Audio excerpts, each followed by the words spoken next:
बिस्मिल्लाहिर्रहमानिर्रहीम। अस्सलाम वालेकुम। उम्मीद है कि मेरे सारे व्यूवर्स खैरियत से होंगे।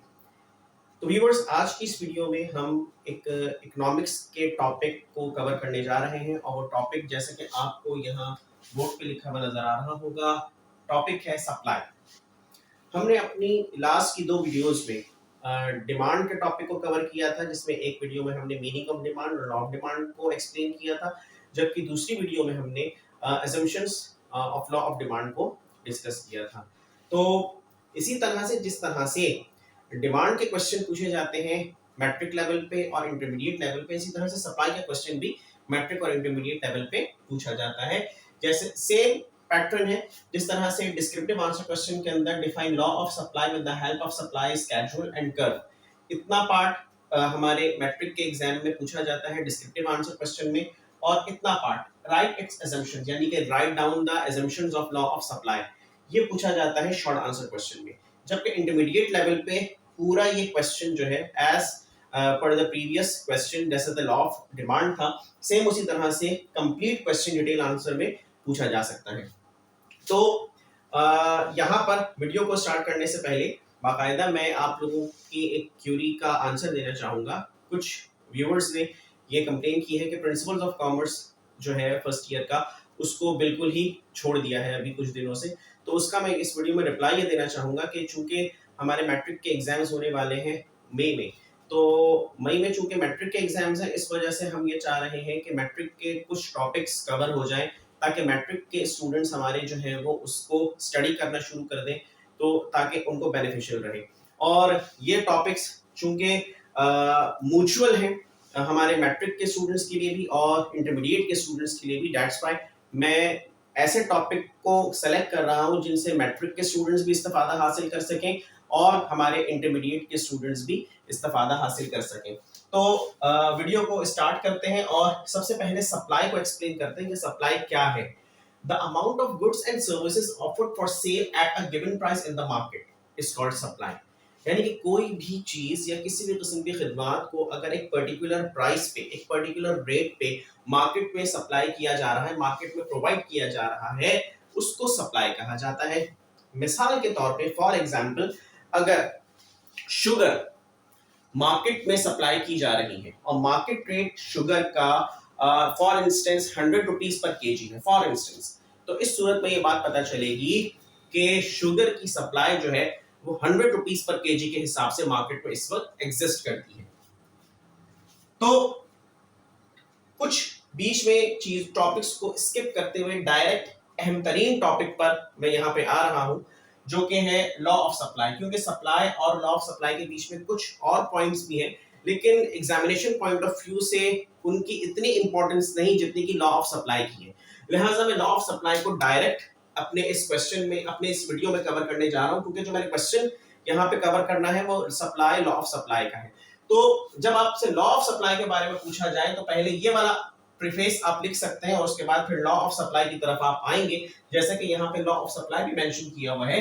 Law of supply same first point as per the definition of law of demand.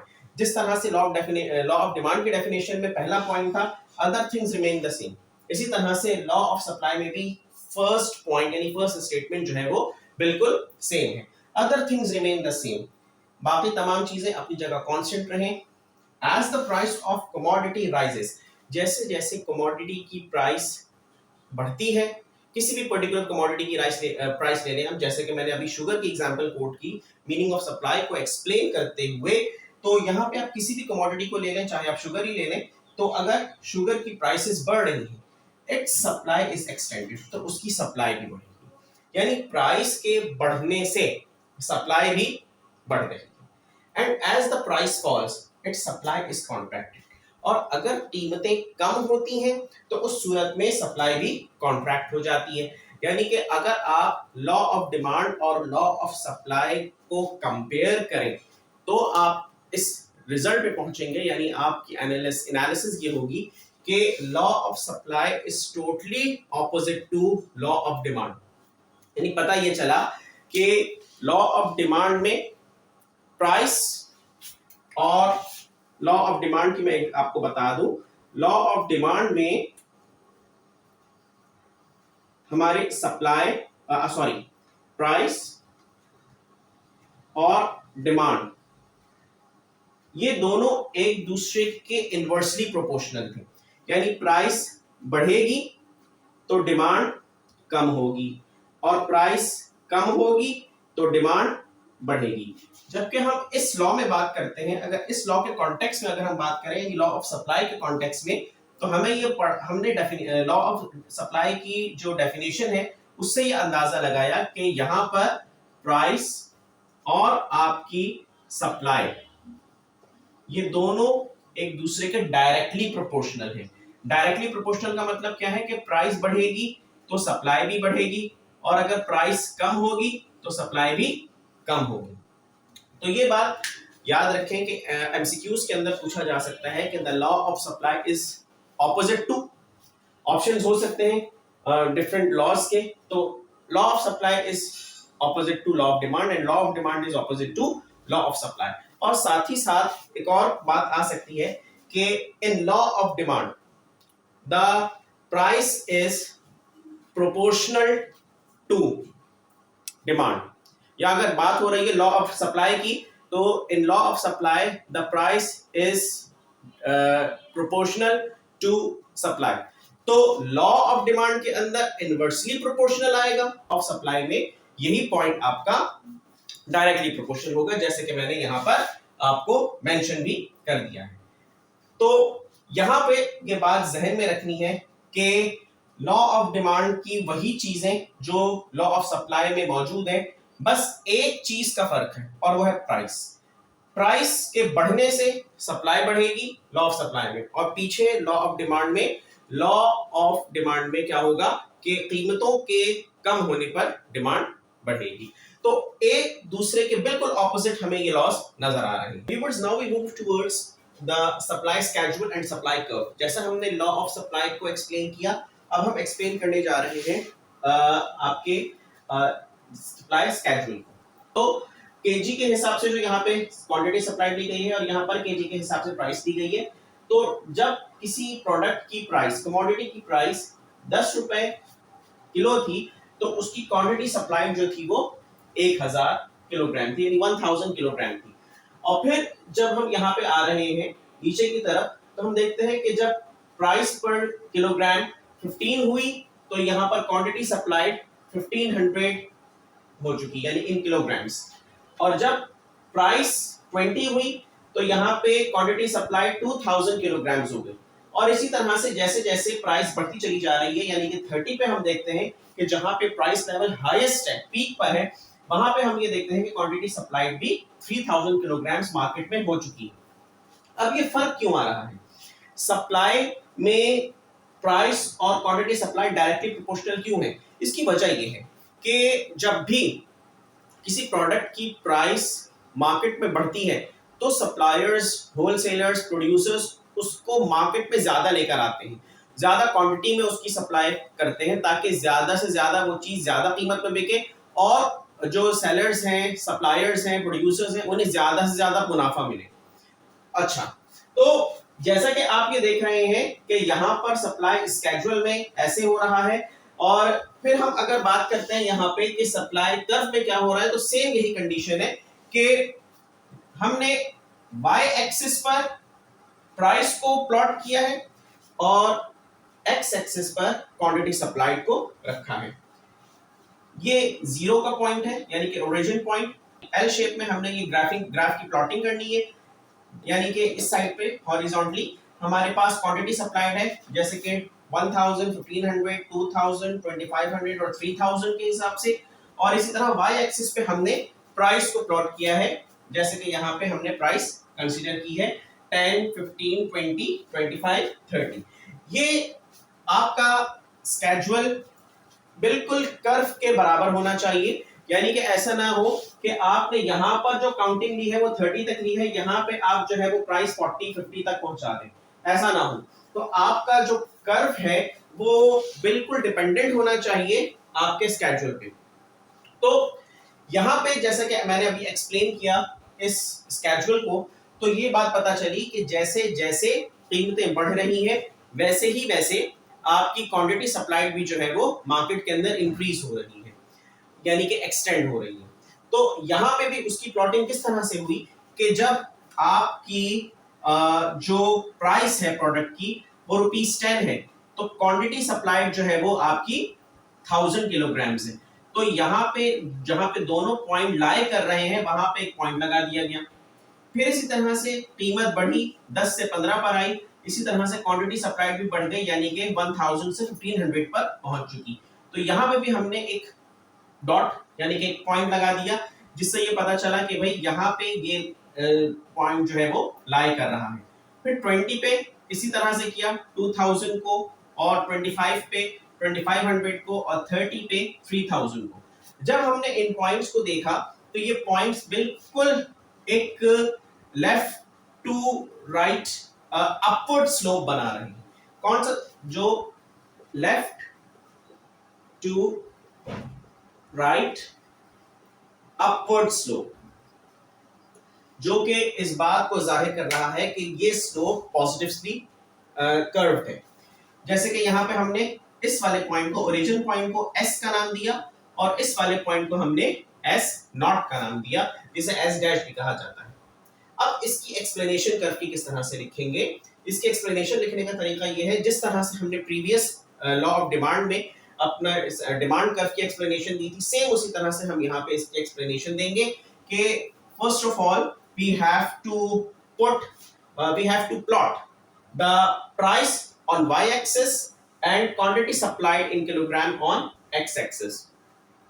उसके बाद नेक्स्ट स्टेप के जहां पर हमने इसकी मार्किंग की हुई है, उसको किस तरह से लिखा जाएगा? उसको इस तरह से लिखा जाएगा कि when the price of a commodity is 10 per kilogram, the quantity supplied is 1000 kilograms, and when the price is at peak, जब कीमतें बिल्कुल उरूज पर हैं, then the quantity supplied of that particular commodity is also at high, यानी at peak, यानी कि पता ये चला कि 30 रुपीज जो हाईएस्ट प्राइस थी उस पे सप्लायर ने अपनी प्रोडक्ट की सप्लाई भी टॉप यानी कि जो हाईएस्ट पॉइंट था वहां तक, जहां तक वो पहुंचा सकता है वहां तक उसने पहुंचा दी, ताकि ज्यादा से ज्यादा इनकम और प्रॉफिट जनरेट हो सके। तो यहाँ पे हमने ये पॉइंट फिर आखिर में जो लिखा जाएगा वो ये, that the first point, that the origin point is denoted by S and the last point of the curve is denoted by S naught. This is the positively supply curve that moved from left to right upward. ठीक है जी। तो एक question यानी कि multiple choice question ये भी आ सकता है, that the supply curve is move from left to right, right to left, इस तरह से भी पूछा जा सकता है। साथ ही साथ ये भी पूछा जा सकता है upward downward। तो ये मैं आपको लिख के भी बता चुका हूं कि सप्लाई कर्व हमेशा जो है वो left to right upward direction में मूव करता है। Now we move towards the last part of the question, that are the assumptions of the law of supply. तो पहली assumption जो यहाँ पर है, that is the change in cost of production, यानी कि assumptions से मुराद वही है, पहले मैं बता दूं assumptions क्या है। assumptions से मुराद वही है कि अगर ये hurdles हैं, इन hurdles की बेसिस पर law of supply किसी प्रोडक्ट के ऊपर implement नहीं होता। यानी कि कौन कौन से वो hurdles हैं जिनकी बुनियाद पे law of supply किसी प्रोडक्ट पे implement नहीं होता। जिस तरह से law of demand में ये explain किया था कि प्राइस मेन फैक्टर है लॉ ऑफ डिमांड के लिए, इसी तरह से लॉ ऑफ सप्लाई में भी प्राइस ही मेन फैक्टर है।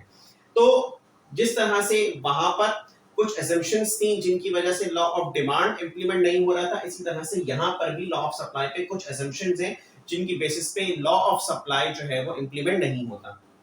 तो सबसे पहले जो assumption हम डिस्कस करने जा रहे हैं, that is the change in cost of production, यानी अगर कॉस्ट ऑफ प्रोडक्शन के अंदर किसी किस्म की कोई चेंजेस आ रही हैं, जैसे कि पहले लागत कम आ रही थी, पहले प्रोडक्शन की कॉस्ट कम थी, अब जो है वो कॉस्ट ज्यादा हो रही है, तो इस वजह से भी सप्लाई इफेक्ट कर सकती है कि पहले जो था वो हमारे पास प्रोडक्शन की कॉस्ट, यानी कि हो सकता है कि प्रोडक्शन के लिए जो मशीन इस्तेमाल हो रही थी उनका फ्यूल महंगा आना शुरू हो गया, पहले सस्ता था अब महंगा हो गया, इस वजह से सप्लाई इफेक्ट कर रही है। या पहले कोई ऐसी अगर हम देखें कि कोई नेचुरल प्रोडक्ट जैसे कि फ्रूट्स हो गई, या कोई एनिमल्स हो गए, जो ऐसी प्रोडक्ट जो एनिमल्स या हमारी एग्रीकल्चर से रिलेट करती हैं, उस सूरत में हम ये देखेंगे कि कहीं ऐसा तो नहीं कि कोई उनमें डिजीज आ गई जिसकी वजह से अफेक्शन हो रही है, यानी कि सप्लाई इफेक्ट कर रही है। तो यहाँ पे जब किसी चीज की कीमत जो है वो बढ़ना शुरू हो जाएगी, यानी कि लागत प्रोडक्शन पे ज्यादा आने लगेगी या कम हो जाएगी, उस सूरत में भी हमारी लॉ ऑफ सप्लाई उस प्रोडक्ट के ऊपर इंप्लीमेंट नहीं होगा। फॉर एग्जाम्पल अगर हम शुगर की बात करें, तो फॉर एग्जाम्पल अगर शुगर केन की जो फील्ड है, यानी फसल है शुगर केन की, अगर वो किसी तरह से मुतासर हो गई किसी वजह से, तो उस सूरत में जो है वो उसकी प्रोडक्शन कम हो रही है, यानी कि शुगर केन महंगा मिल रहा है वहां से, तो उस सूरत में जो है वो हम ये देखेंगे कि यहाँ पर कॉस्ट ऑफ प्रोडक्शन इफेक्ट करेगी।